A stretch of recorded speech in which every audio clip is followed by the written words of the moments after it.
এই আকাশ সংস্কৃতির বিরুদ্ধে, বিজাতীয় সংস্কৃতির বিরুদ্ধে আমাদের সংগ্রাম করতে হবে। আমাদের নিজস্ব যে সংস্কৃতি মাটির থেকে উঠে এসেছে, লালন, নজরুল, রবীন্দ্রনাথ, আমাদের জসিমউদ্দিন, এই গান, ভাটিয়ালি, পল্লীগীতি, হাসন রাজা সহ শুরু করে এই সমস্ত গানের মধ্য দিয়ে আমরা আমাদেরকে ধরে রাখব।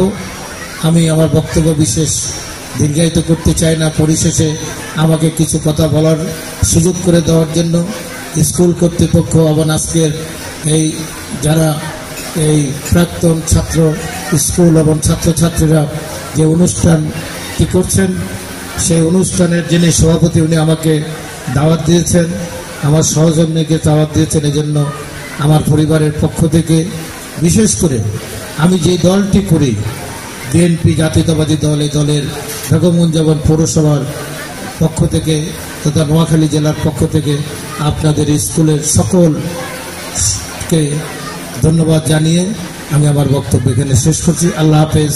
আমার সৌভাগ্য হয়েছে অত্যন্ত মনোমুগ্ধকর, ভালো এবং স্কুল একটি সাংস্কৃতিক পরিমণ্ডলে এই স্কুলের শিক্ষকরা ছাত্রছাত্রীদেরকে শিক্ষা দিচ্ছেন, এটি দেখে মনে হয়েছে।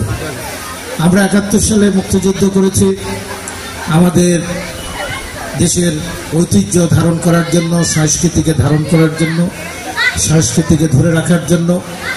এই ধারাবাহিকতা যদি আমরা রাখি তাহলে আমরা বাংলাদেশের অত্যন্ত গর্ব করে বলতে পারি, বাংলাদেশ পৃথিবীর একমাত্র রাষ্ট্র যে রাষ্ট্রে ধর্মীয় ভেদাভেদ নাই এবং ধর্মীয় উন্মোদনার মধ্যে দিয়ে সমাজে কোনো ভেদাভেদ নেই।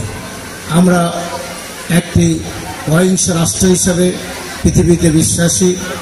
এই দেশেরই লালন, অনেকে বলেন অসাম্প্রদায়িক কথাবার্তা বলেন, সহনশীলতার কথা বলেন, কিন্তু 100 বছর আগে, 100 বছর আগে এই দেশেরই সন্তান লালন যে গানটি গেয়ে গেছেন, আমি জনমকালে কি জনমকালে কি জাত নিয়ে এলাম, যাবার কালে কি জাত নিয়ে যাব। এই যে জাতবিহীন, বর্ণবিহীন একটি সমাজ করার অহিংস বাণী লালন নিয়ে এসেছেন এদেশে। এরপর নজরুল নিয়ে এসেছেন, রবীন্দ্রনাথ নিয়ে এসেছেন, অনেক মনীষীরাই নিয়ে এসেছেন। অতএব আমরা বলতে চাই, বাংলাদেশের একমাত্র দেশ যেখানে একই হোটেলে, একই চায়ের দোকানে, একই বাড়িতে, একই মহল্লায় হিন্দু, বৌদ্ধ, মুসলমান, খ্রিস্টান বসবাস করেন। একই চায়ের কাপে আমরা চা খাই, একই প্লেটে আমরা ভাত খাই, নাস্তা খাই, সকল ধর্মের মানুষ। এই বাংলাদেশ ছাড়া পৃথিবীর কোনো দেশে, এই উপমহাদেশ কোথাও আপনি এই সংস্কৃতিটি পাবেন না।